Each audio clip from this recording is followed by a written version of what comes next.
Welcome to Wisdom Unveiled.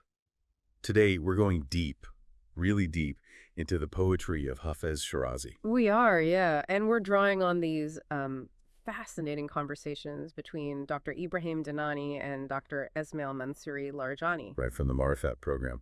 This is actually part of a much larger exploration. 40 deep dives focused just on Hafez, and this is number 32 for us.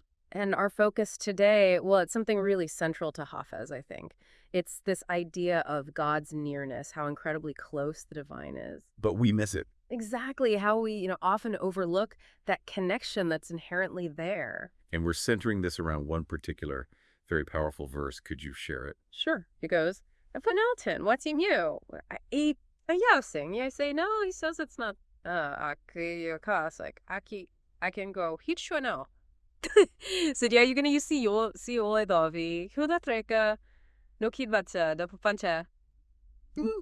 I'm crazy you check that you history on your muse so twat child yes that's it she place shit ass so on the suche yeah oh yeah shaje say dining a thirst Trectolin about 1913 to 26 sex edge. Shiajiasis. Which translates roughly to, saw him joyful and smiling, with his hand in his bosom's mirror, making 100 kinds of spectacle. I said, who gave you this world-revealing cup? The wise one said, the day that this azure dome was being made. The unhearted one, in every state, God was with him. He did not see him, and from afar he would cry, oh God. There's that second part, isn't it? God was with him, but he didn't see him and cried out from afar. That apparent contradiction, that's what we want to unpack. Absolutely. The goal here is really to unlock some of the layers of meaning in Hafez, hopefully offering something that resonates with, your own journey listening in. Okay, let's start with the beginning of that verse. This vision of someone joyful with a world-revealing cup, the Sakisha. What's the interpretation there from Dr. Dinani and Dr. Larijani? Well, they see this cup, this alayusha, as a symbol. It represents deep inner knowledge. Inner knowledge. Yeah, or maybe the human potential for like a really comprehensive understanding, seeing the whole picture. Okay, and then the question comes, who gave you this cup? And the answer is, the day this azure dome was being made. That's the Eis. What's the link between this human capacity and the moment of creation? It's profound, really. It suggests this isn't something we, acquire later. It's innate. It was woven into our being right from the very beginning, from the act of creation itself. Built-in potential. Pretty much, yeah. Okay, now let's pivot to that second line, the one Dr. Dinani called the Shabbat, the king verse. Say, the unhearted one, in every state, God was with him. He did not see him, and from afar he would cry, oh God. What does this unheartedness signify here? So it's important to clarify, based on their discussion, that as here isn't necessarily about being, like, cruel or morally bankrupt. It's not about lacking a heart in that sense. Exactly. It's more about a lack of awareness, a lack of spiritual insight, maybe, a failure to perceive what's actually right there. And then that powerful statement, God was with him. And crucially, in all states. That feels very absolute. It is. It really stresses that the divine presence isn't conditional. It's not something that depends on our belief or actions. It's constant, universal.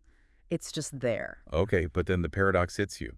He did not see him. He's right there, but unseen. And because he doesn't see, from afar he would cry, oh God. How does that work? Being close, but feeling distant. Their explanation points to this state of objective nearness, but subjective blindness. You're fundamentally close to the divine, but if you don't recognize it, don't perceive it. You feel separate. Precisely. And so your calling out, your shows comes from a place of perceived distance, even though the reality is intimacy. This idea of God's nearness isn't just in this one verse, though, is it? Dr. Dinani explicitly links Hafez's insight back to the Quran. Oh, absolutely. He emphasized that Hafez's treasure of meanings, the Ioloke, is deeply rooted in the Quran Ashish Kawat, a reflection from the undoubtable scripture.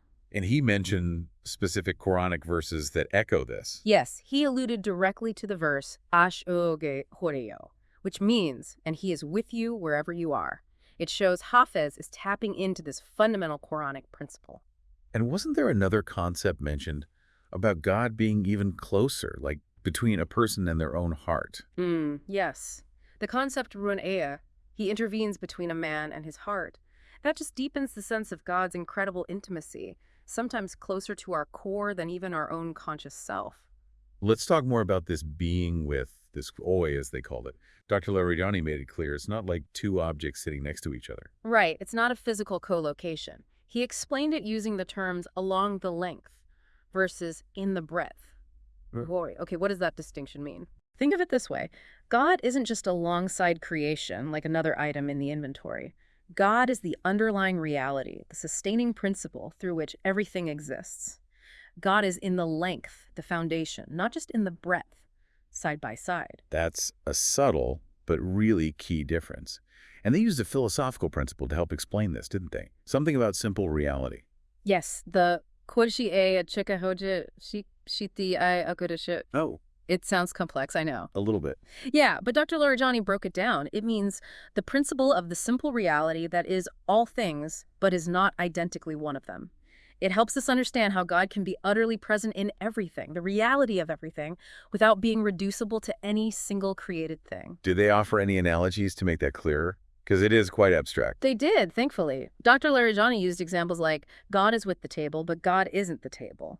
God is with the sea, but God isn't just the sea. Okay, so present with and in, but not limited to.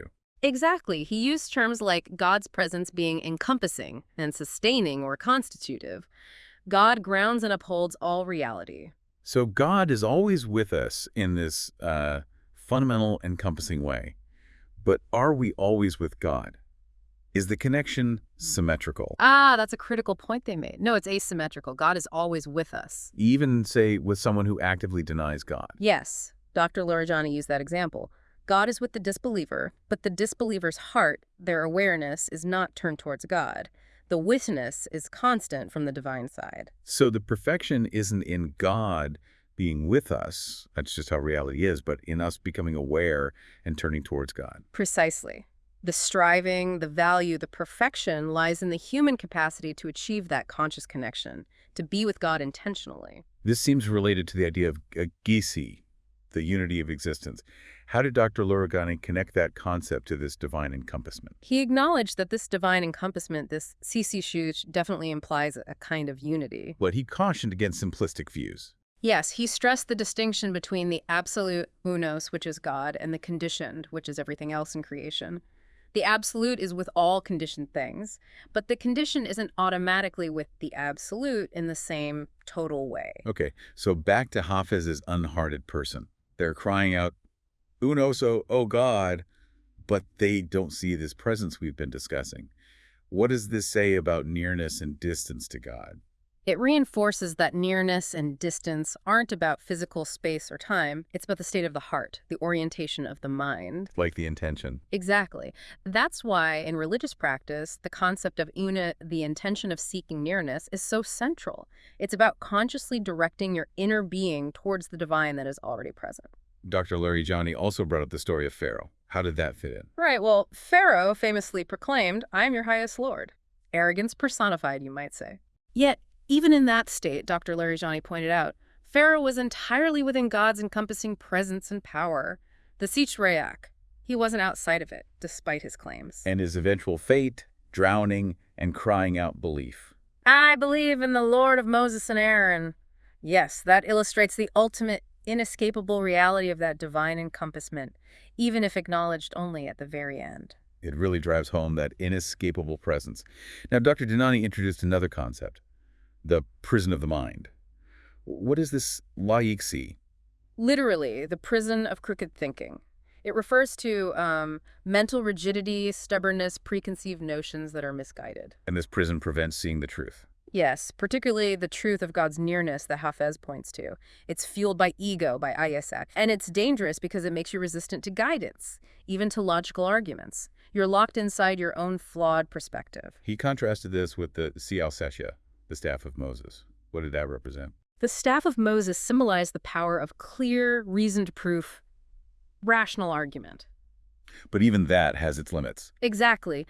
Dr. Dinani's point was that even the most compelling proof, like Moses' staff turning into a serpent, can only work if the person is willing to see, if they aren't trapped in that prison of the mind.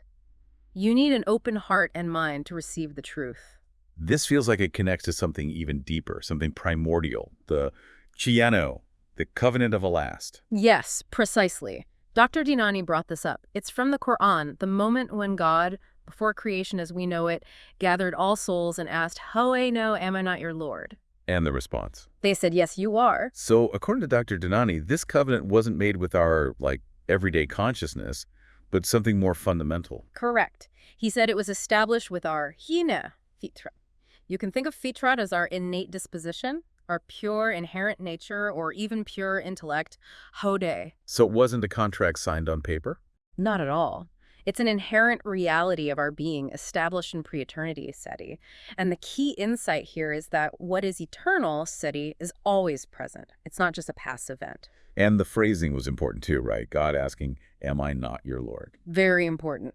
Dr. Dinani pointed out God didn't ask, "Are you not my servants?" Because a servant might break their pledge, their servitude might waver, but God's lordship, God's yea is constant, absolute, unbreakable. The covenant rests on that divine reality. So we have this inherent commitment, this tisioseta stemming from our Fitrat.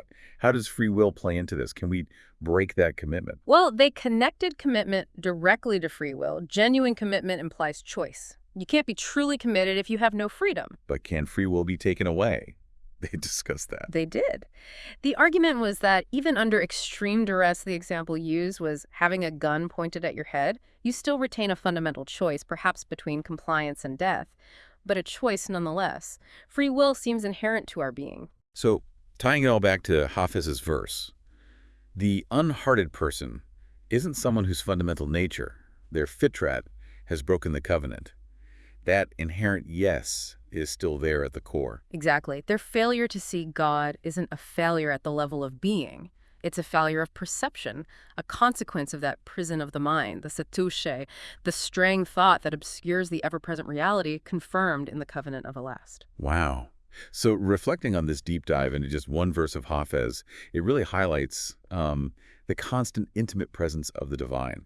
Inescapable, really. And yet our profound capacity for, blindness to it. And the crucial role of inner awareness, of freeing our minds to actually perceive this connection. A connection established, as Dr. Dinani emphasized, right from the very beginning in that primordial covenant. It really drives home Hafez's point, doesn't it? That the treasure we often search for externally, that world-revealing cup, is, in a very real sense, already within us.